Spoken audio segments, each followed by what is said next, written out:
Assalamualaikum warahmatullahi wabarakatuh. Waalaikumsalam warahmatullahi wabarakatuh. Alhamdulillahirabbil alamin. Wassalatu wassalamu ala asyrafil anbiya'il mursalin sayyidina wa maulana Muhammadin wa ala alihi wa sahbihi ajma'in. Allahumma rabbi shrah li sadri wa yassir li amri wa hlul 'uqdatam min lisani yafqahu qawli. Selamat pagi para pemirsa podcast Mantap Palangkaraya. Pada hari ini Jumat bertepatan dengan tanggal 10 Rajab, kita akan bincang-bincang dengan narasumber kita. Itu tentunya berkenaan dengan masalah suatu peristiwa yang pada saat itu menggemparkan dunia. Kemudian salawat dan salam selalu kita sampaikan kepada junjungan kita Nabi Muhammad SAW, pada keluarga, pada sahabat, dan kepada kita semua ila yaumil akhir. Pemirsa sekalian, dimanapun Anda berada, kita akan mengangkat sebuah tema, yaitu tentang hikmah daripada Isra wal Mi'raj Nabi Muhammad SAW. Bersama saya hari ini telah hadir Ustadz Nur Hidayat, MPDI. Assalamualaikum Ustadz. Waalaikumsalam warahmatullahi wabarakatuh. Apa kabar Ustadz? Alhamdulillah luar biasa. Alhamdulillah biasa ya. Pemirsa sekalian, di dalam surah Al-Isra ayat 1 di situ disebutkan Subhanalladzi asra bi 'abdihi lailan minal masjidil haram ilal masjidil aqsa, dan seterusnya ya. Di situ ada semacam pujian di awal ayat itu, yaitu menggunakan kata subhanallah ya. Kira-kira apa sih Ustadz itu esensinya? Kenapa kok Allah menggunakan kata itu di depan di dalam surah tersebut? Silakan Ustaz. Ya, Bismillahirrahmanirrahim. Assalamualaikum warahmatullahi wabarakatuh. Alhamdulillah, wassalatu wassalamu ala rasulillah sayyidina wa nabiyina maulana Muhammad ibn Abdullah wa ala alihi wa sahbihi wa wala. Alhamdulillah, kita dalam keadaan sehat diperjumpakan oleh Allah Subhanahu wa taala. Salawat serta salam kepada junjungan kita Nabi besar Muhammad sallallahu alaihi wasallam, juga kepada para sahabat, kepada para kerabat dan para pengikut beliau. Sebelum saya menjawab dari apa yang ditanyakan oleh Ustadz Asrandirun, jadi perlu kita kenal juga Ustadz Asrandirun ini, Muhammad Asrandirun ini kawan seperjuangan saya ketika dulu masih kuliah di IAIN Palangkaraya. Jadi kalau saya menjelaskan sesuatu itu dengan beliau, apalagi di hadapan beliau ini, seolah-olah seperti mengajari bebek berenang. Seperti mengajari bebek berenang. Sebenarnya apa yang beliau tanyakan itu beliau sudah tahu dan bisa menjelaskan sendiri. Tapi dikarenakan pada hari ini kita kalau boleh dikatakan sharing santai aja ya Ustaz. Kita kalau sharing santai artinya apa yang ulun jelaskan mungkin banyak kurangnya nanti ditambahkan yang banyaknya oleh Ustadz Asrandirun. Jadi beliau mungkin lebih ahli karena beliau bidangnya memang mengajarnya Al-Quran hadis. Beliau bersentuhan langsung dengan Al-Quran, beliau bersentuhan langsung dengan hadis, beliau bersentuhan langsung dengan tafsir. Jadi sebenarnya beliau ini lebih luas ilmunya daripada saya. Jadi kalau boleh kita sharing Ustaz, kalau di dalam tafsir itu baik kita membuka tafsir Al-Baghawi ataupun tafsir Ibnu Katsir ataupun tafsir yang paling masyhur di antara kita itu tafsir Jalalain. Di dalam Al-Qur'an itu ada kalimat-kalimat yang diawali dengan kata-kata pujian kepada Allah Subhanahu wa taala. Seperti tadi subhanalladzi asra bi 'abdihi laila. Itu kan kalimat pujian, kalimat agungan kepada Allah Subhanahu wa taala. Kemudian di dalam ayat yang lain ada lagi, kalau di dalam surah Al-Fatihah yang sering kita baca dan insyaallah masyhur kita hafal semua, karena anak-anak kecil hafal, ada itu Kalimatnya bunyinya alhamdulillahi rabbil alamin. Ada juga di dalam surah Al-Kahfi yang sering kita baca, alhamdulillahilladzi anzala ala abdihil kitaba wa lam yaj'al lahu iwaja. Jadi kalau ada kalimat-kalimat thayyibah, kalau ada kalimat-kalimat pujian kepada Allah Subhanahu wa taala di awal daripada ayat, kemudian biasanya setelah itu ada hal-hal yang menunjukkan sesuatu yang disandarkan kepada Allah Subhanahu wa taala. Seperti tadi kalau dalam subhanallazi itu maha suci Allah yang memperjalankan hambanya. Kalau di dalam Al-Fatihah itu alhamdulillah segala puji bagi Allah Rabbul Alamin, yang dia satu-satunya sebagai Tuhan semesta alam. Jadi kata para ulama-ulama tafsir, kalau ada kalimat di awal ayat itu diawali dengan pujian kepada Allah, maka perbuatan ataupun hal-hal apa saja yang ada di dalam ayat itu hanya mutlak milik Allah Subhanahu wa taala. Makanya subhanalladzi asra bi 'abdihi, maha suci Allah yang memperjalankan hambanya. Yang bisa memperjalankan hambanya ini menurut para ulama di dalam tafsir itu hanyalah Allah Subhanahu wa taala. Hanya Allah yang bisa. Mungkin seperti itu. Iya, sangat luar biasa ya penjelasan dari Ustaz Hidayat ini ya. Ini artinya pujian itu hanya mutlak milik Allah ya Ustaz ya. Hanya milik Allah. Iya. Subhanallazi itu hanya Allah, hanya disandarkan perbuatannya kepada Allah Subhanahu wa Sandarkan taala. kepada Allah. Makanya diletakkan di depan ya. Diletakkan di depan. Iya, diletakkan di depan. Nah, kita sebagai manusia berarti tidak berhak dong Ustaz dapatkan pujian. Begini, ada pujian-pujian yang diberikan kepada manusia, tapi tujuannya bukan untuk litakzim, bukan untuk mengagungkan Iya. manusia. Karena kita ini kan kadang-kadang memberikan pujian itu untuk membuat seseorang itu menjadi terbang ke langit ketujuh. Jadi seolah-olah dia tidak menapakkan kakinya lagi di tanah. Iya. Padahal tujuannya, makanya diajarkan oleh para ulama ketika kita berbicara memuji seseorang, maka jangan sampai nama Allah ditinggalkan dalam memuji kepada diri orang yang tadi. Kayak contohnya ketika kita melihat kita melihat Ustadz Asran ini luar biasa tampannya, luar biasa cerdasnya. Misalnya kita ketika memuji beliau maka diawali dulu dengan kata-kata pujian kepada Allah. Masya Allah. Makanya kita ingatkan dulu beliau kepada Allah Subhanahu wa taala. Masya Allah, dia luar biasa sekali diberikan Allah Subhanahu wa taala kesempurnaan rupa, wajah yang tampan, janggut yang keren, kumis yang mantap. Ini makanya kita diajarkan oleh para ulama seperti itu, jangan meninggalkan kalimat-kalimat thayyibah. Makanya jawabannya pun ketika kita memuji, ketika kita dipuji orang, jawabannya pun disunahkan alhamdulillah. Kita memuji kepada Allah. Setelah kita memuji kepada Allah, baru kita memuji kepada orang, berterima kasih kepada orang yang memuji kita. Wa man lam yashkurillah lam yashkurin nas. Wa man lam yashkurin nas lam yashkurillah. Barang siapa yang tidak bisa berterima kasih kepada manusia, maka dia sesungguhnya tidak bisa berterima kasih kepada Allah Subhanahu wa taala. Seperti itu kira-kira Ustaz. Iya. Saya ini hanya sekedar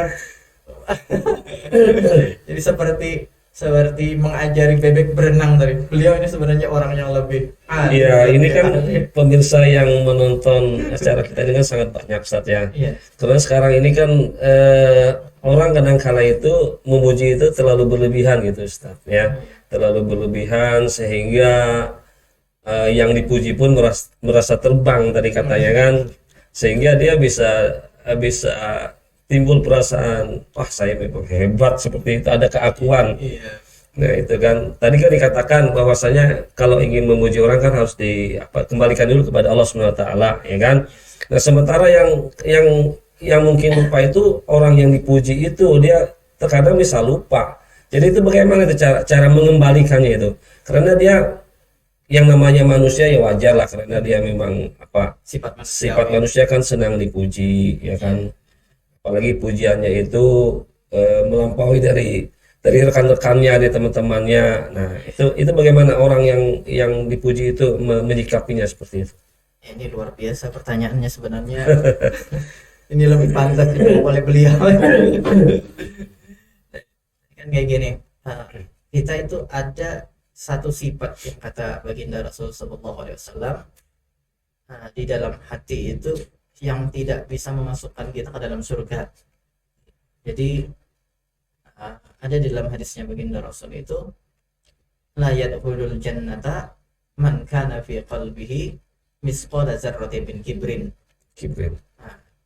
Tidak akan dimasukkan Allah Subhanahu wa taala ke dalam surga yang ada di dalam hati seseorang itu walaupun setitik daripada yang namanya kesombongan. Nah, sebenarnya kesombongan itu bukan dikarenakan keinginan kita murni sebenarnya ya Ustaz. Iya. Ya, kita itu kalau misalnya kita itu bisa hebat IT atau hebat main sepak bola, kita hebat bertampar, hebat berkelahi, tapi kita tinggalnya di hutan, tinggalnya sorangan, maka itu kan akan menjadikan sesuatu yang menyombongkan diri kita. Seperti itu kira-kira setelah. Jadi kita tidak akan, kalau kita tinggalnya di hutan, tidak akan menimbulkan kesombongan dia. Kita tinggal di tempat yang tidak ada orang, kira-kira tidak akan memunculkan kesombongan. Yang bisa memunculkan kesombongan itu dikarenakan ketika kita berada di sekeliling orang, yang mana orang-orang tersebut ternyata grade-nya atau levelnya berada di bawah kita, baik itu dari segi intelijensi, dari segi materi yang diberikan Allah, habis itu dari segi rupawan, kan itu kadang-kadang ketika kita berada di orang-orang yang sekitar yang menurut kita itu grade-nya di bawah kita, maka muncullah perasaan aku lebih baik daripada dirinya. Nah, muncul aku lebih baik, aku lebih hebat daripada dirinya. Padahal kan memang tadi baginda Rasul itu mengajarkan setiap apapun yang kita lakukan, jangan pernah meninggalkan tadi kalimat thayyibah kepada Allah. Itu yang pertama, kalimat thayyibah kepada Allah. Ketika kita dipuji orang, kita ucapkan alhamdulillah. Habis itu sebenarnya tidak ada yang bisa meredam emosi diri kita, tidak ada yang bisa meredam nafsu amarah kita, nafsu keinginan kita dipuji, kecuali kata para ulama dengan ilmu ma'rifat billah, ilmu betul-betul mengenal Allah Subhanahu wa ta'ala. Kalau orang itu sudah kenal betul-betul dengan Allah, kenal dengan Tuhannya, maka setiap kali dia melihat sesuatu, alladzina yadhkurunallaha qiyaman wa qu'udan wa ala junubihim wa yatafakkaruna fi khalqis samawati wal ardh. Apapun yang dilihatnya, maka yang dipandangnya bukanlah dia memandang makhluk itu, bukan dia memandang hal apa yang senyatanya, yang zohirnya saja, tapi dia tembuskan segala sesuatu tiada mungkin datang kecuali illa biiznillah. Makanya kita pupuk keimanan kita pupuk hati kita betul-betul makrifat kepada Allah, kita betul-betul melihat segala sesuatu itu jangan hanya melihat zohirnya saja, karena yang buruk itu bukan semata-mata datang dari kita murni, tapi yang buruk pun sebenarnya datang dari Allah Subhanahu wa ta'ala. Nah, itu kira-kira Ustaz. Iya. Kalau saya boleh bertanya sedikit Ustaz. Berarti harus dikembalikan kepada Allah Subhanahu wa ta'ala, gitu caranya Ustaz ya. Iya, karena kita kadang-kala kalau sudah merasa dipuji bisa lupa gitu kan. Dan itu pun tidak hanya terbatas pada hal pujian saja ya Ustaz ya. Iya. Kita dapat masalah karena musibah juga harus dikembalikan pada Allah Subhanahu wa ta'ala ya Ustaz. Baik pemirsa, ini sangat luar biasa sekali, sangat menarik pembicaraan kita hari ini ya. Kita lanjut kembali ya. Peristiwa Isra wal Mi'raj itu adalah suatu peristiwa perjalanan ya Nabi Muhammad SAW, yaitu dari Masjidil Haram ke Masjidil Aqsa, kemudian naik ke Sidratul Muntaha ya Ustaz ya. Dan itu suatu peristiwa yang bisa dikatakan tidak masuk akal, karena hanya terjadi bisa dikatakan satu malam saja. Sementara perjalanan dari Mekah Masjidil Haram ke Masjidil Aqsa itu kan memerlukan waktu yang sangat lama. Nah, jadi itu bagaimana Ustaz kita menyampaikannya kepada manusia atau kepada rekan kita supaya itu bisa menjadi sesuatu yang yang bisa masuk akal lah, seperti itu, bisa dikatakan seperti itu. Silakan Ustaz. Beliau ini sebenarnya tahu jawabannya tapi hanya menguji saya. Jadi kan kita berbicara masalah Isra Mi'raj itu sebenarnya memang eh, berbicara masalah iman, berbicara masalah keimanan kita kepada Allah Subhanahu wa taala, berbicara tentang keyakinan kita apakah Allah itu betul-betul ada, apakah Allah itu betul-betul kuasa. Itu sebenarnya awalnya. Tapi seiring berjalannya waktu, sebenarnya apapun yang ada di dalam Al-Qur'an itu bisa dicari sisi ilmiahnya. Jadi kalau kita apa namanya berbicara masalah seiring perkembangan waktu, apa sih yang sekarang yang tidak dibuktikan di dalam Al-Qur'an? Ada semua kira-kira tentang penciptaan manusia, seperti manusia itu di awalnya diciptakan dari mudghah, kemudian jadi nutfah, kemudian menjadi alaqah. Itu semuanya sudah yang dibicarakan Al-Qur'an, semuanya sudah dibahas di dalam tataran ilmiah dan itu bisa dibuktikan. Termasuk yang pada zaman dulu, pada zamannya Nabi itu sampai mungkin pada zaman sekarang kita ini masih dibicarakan sebagai sesuatu yang sifatnya imani, seperti Isra Mi'raj itu kan peristiwa imani yang paling pertama. Ketika kita mendengar cerita itu harus kita imani itu sesuatu yang benar terlebih dahulu. Baru ketika kita sudah beriman dengan hal tersebut, insya Allah kalau kita pun ada keinginan untuk mengkaji lebih dalam apakah ini sesuatu yang mungkin dilakukan oleh manusia, mungkin saja terjadi. Karena begini, kalau di dalam kita bedah dalam peristiwa Isra Mi'raj itu banyak hal di situ, banyak sesuatu yang mendukung dari kisah-kisah Isra Mi'raj tadi. Contohnya kayak gini, kalau kita bicarakan Nabi itu ketika beliau Isra Mi'raj, beliau menaiki kendaraan yang namanya burak. Burak itu kan kalau dalam bahasa Arab barkun, dari bahasa Arab barkun itu artinya kilat menyambar. Kilat itu kalau menyambar. Iya, seperti kilat menyambar itu bahasanya Al-Qur'an. Tapi kalau sekarang itu kan kita di dalam fisika ada yang namanya kecepatan cahaya. Nah, kecepatan cahaya. Jadi kecepatan cahaya itu kalau dihitung kurang lebihnya satu kecepatan cahaya itu kalau tidak salah, kalau salah tolong dikoreksi lagi Ustaz. Kurang lebihnya 400.000 kilometer kira-kira kalau satu kali sekedip kecepatan cahaya itu. Jadi kalau burak itu kalau misalnya kita ilmiahkan saja, burak itu sekali melangkah, di dalam hadisnya baginda Rasul kan ketika burak itu melangkah sekali melompat sejauh mata memandang. Artinya sejauh mata memandang itu sampai manapun kita tidak tahu. Kalau kita memandangnya cuman 100 km berarti 100 km dia melompat. Nah, tapi diilmiahkan oleh para scientific, orang-orang ahli fisika. Jadi kemungkinan itu bisa terjadi. Allah Subhanahu wa taala menciptakan kendaraan yang namanya burak itu dengan kecepatan cahaya. Artinya kecepatan yang sampai saat ini pun masih belum bisa ditembus oleh manusia. Karena kita itu, pesawat kita kan hanya kecepatan suara kan. Kecepatan suara, dan pada saat ketika ingin melampaui kecepatan suara itu pun dulu awalnya pesawat pertama yang bisa yang melampaui kecepatan suara itu meledak hancur, bagaimana tidak tahu, hancur berkeping-keping. Nah, kecepatan suara itu di bawah daripada kecepatan cahaya. Sedangkan Allah Subhanahu wa taala sudah 1400 abad yang silam itu sudah memberikan kendaraan kepada baginda Rasul, membuatkan suatu media yang mana media tersebut memiliki kecepatan cahaya. Artinya Allah hendak membuktikan ini kekuasaanku. Ini sesuatu yang sebenarnya bisa didapatkan oleh manusia. Ini sesuatu yang bisa diilmiahkan, tapi yang ilmiah ini hanya bisa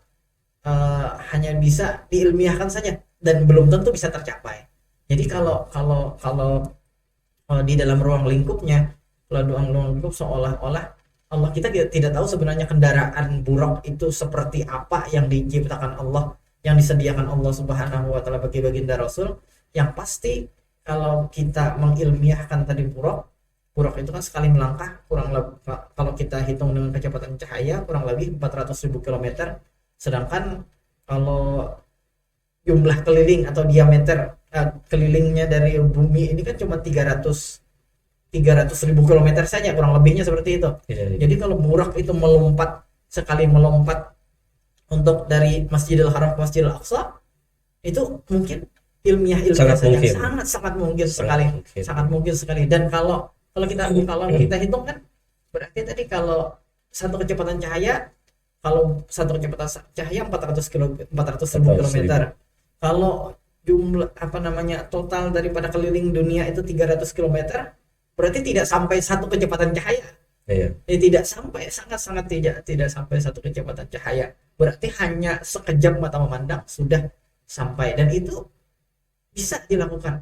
Itu bisa dilakukan zaman dulu kan. Baginda Rasul itu naik dari ketika beliau berdagang dari Makkah, itu membawa dagangannya Siti Khadijah ke Syam dulu. Syam itu ada 3 negara, ada Palestina, ada Syria, ada Yordania, dalam riwayat ada yang di sekitar itu. Yang di sekitar itu perjalanan yang dilakukan dengan menggunakan unta 18 hari 18 malam. Jadi itu kan zaman dulu.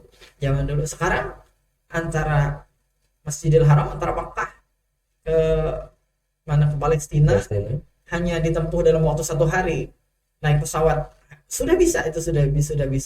Dan kita tidak tahu suatu saat orang entah sampaikah dia akan mendapatkan kecepatan cahaya itu, karena setiap kali kecepatan cahaya itu dicoba, barang-barang, benda-benda yang diterbangkan, digerakkan dengan kecepatan cahaya itu pasti hancur. Disitulah Allah melingkupinya dengan kata subhanallahi, hanya akulah yang bisa meletakkan, hanya akulah yang bisa melaksanakan ini. Artinya kekuatan manusia, kehebatan manusia ada batasnya di bawah kehebatan Allah Subhanahu wa ta'ala. Kalau mi'rajnya tambah panjang lagi, Ustaz. Mungkin antum yang menjelaskan. Iya, sangat luar biasa penjelasan Ustaz Dayat ya.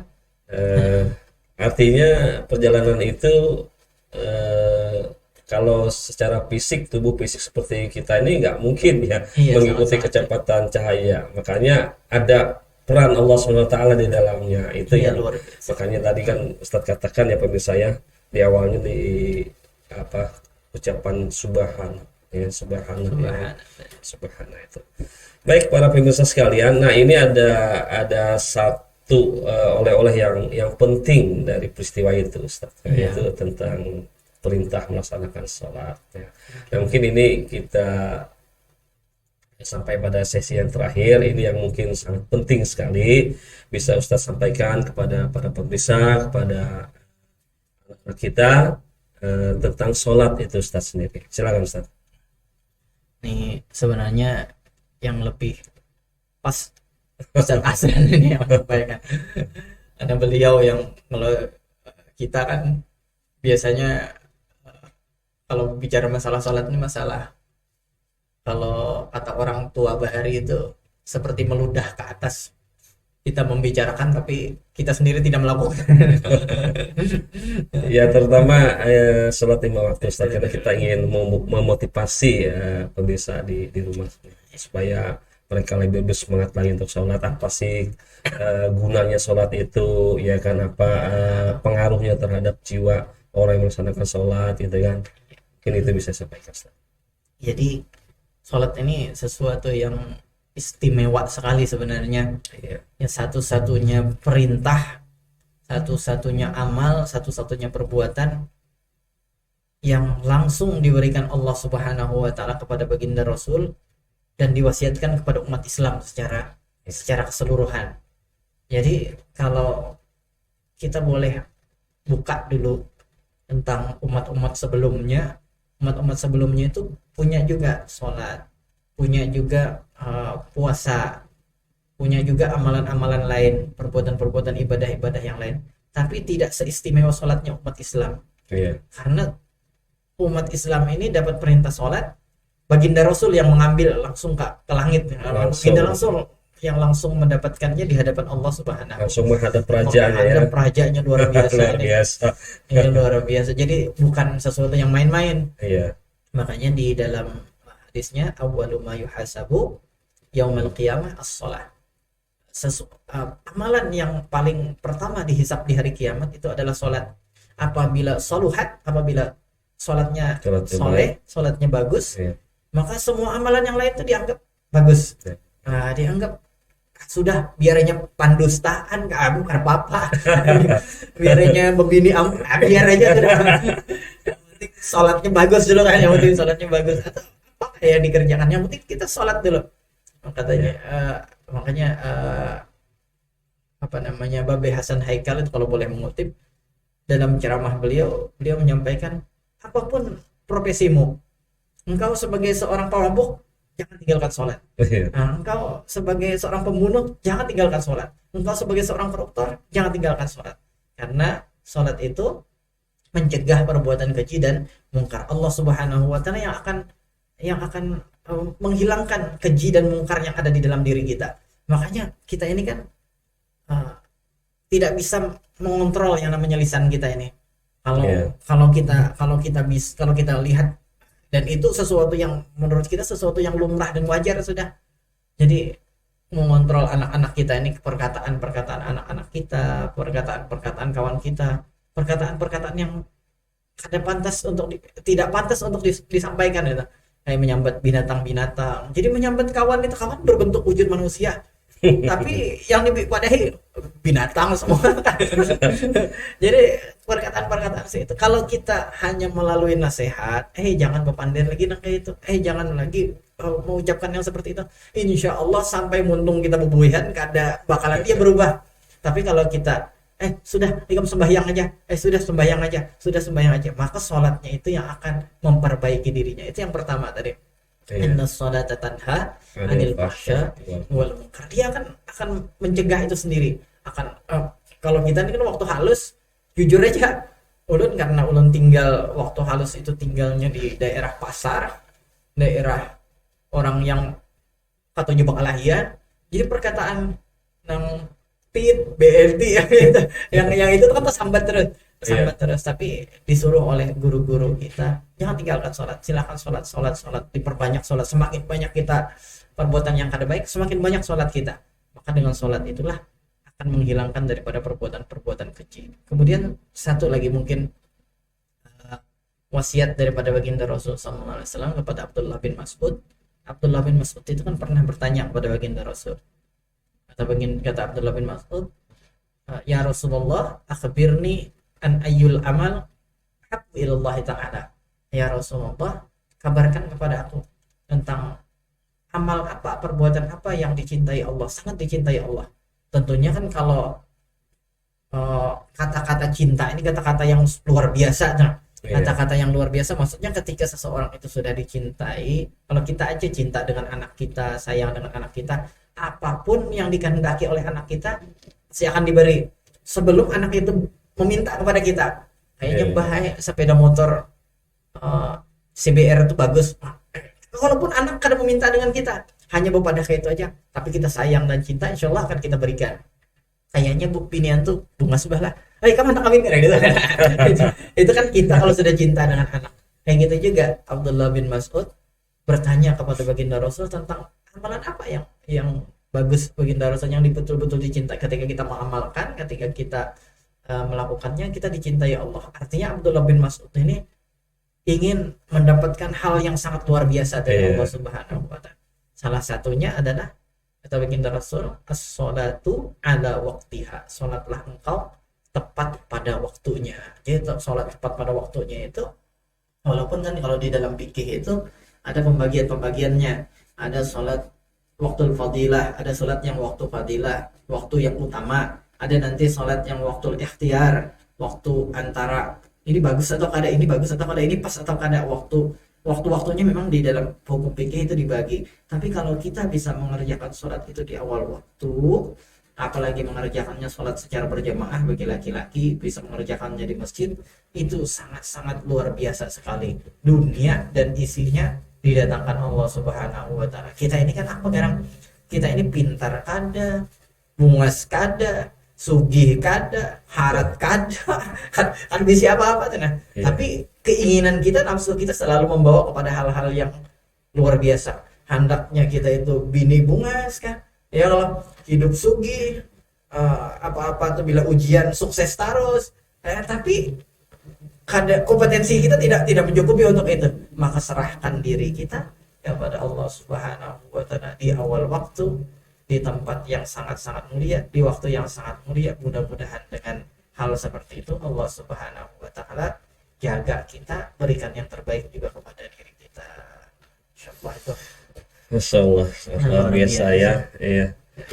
Berarti pesan dari pesan untuk Abdullah bin Mas'ud tadi itu yang bisa kita ambil ya. Jadi itu tidak semata-mata untuk Abdullah bin Mas'ud saja ya Ustaz ya. Iya. Untuk kita pun juga harus, kalau ingin dicintai Allah Subhanahu wa taala ya tentunya harus sholat tepat waktu ya kan. Nah, baik para pemirsa sekalian, kita sudah di penghujung acara podcast kita pada hari ini. Jadi bisa kita simpulkan bahwasanya suatu oleh-oleh yang sangat luar biasa ini bawa oleh Nabi kita Muhammad SAW ya, bahwasanya sholat itu adalah sesuatu yang penting ya, sesuatu yang penting yang bisa mencegah daripada perbuatan keji dan mungkar, dan juga tentunya sholat yang berkualitas ya, yang dikerjakan di awal waktu. Kemudian kita juga harus memperhatikan hal-hal terkait masalah syarat dan rukun daripada sholat itu ya Ustaz ya. Nah, itu juga harus diperhatikan, karena hanya sholat yang benar, yang sesuai dengan syarat dan rukunnya yang bisa diterima tentunya ya. Baik para pemirsa sekalian, demikian bincang-bincang sederhana kita yang sangat singkat dengan Ustaz yang sangat luar biasa ya. Sudah memberikan pencerahan kepada kita semua. Mudah-mudahan kita termasuk orang-orang yang selalu bisa mendirikan sholat. Amin. Ya, karena ada doanya ya Ustaz ya.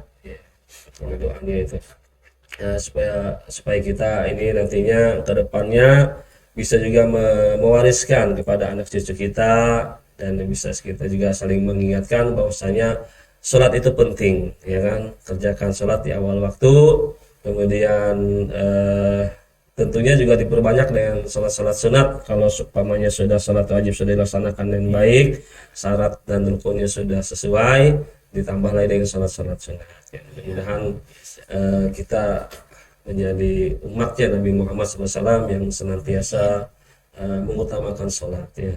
Demikian para pemirsa sekalian, saya selaku pembawa acara pada hari ini mohon maaf sekiranya ada hal-hal yang kurang berkenan atau ada hal yang kurang pas. Terima kasih Ustaz Hidayat yang sudah memberikan tausiah pada kita dan sudah mengingatkan kita semuanya ya.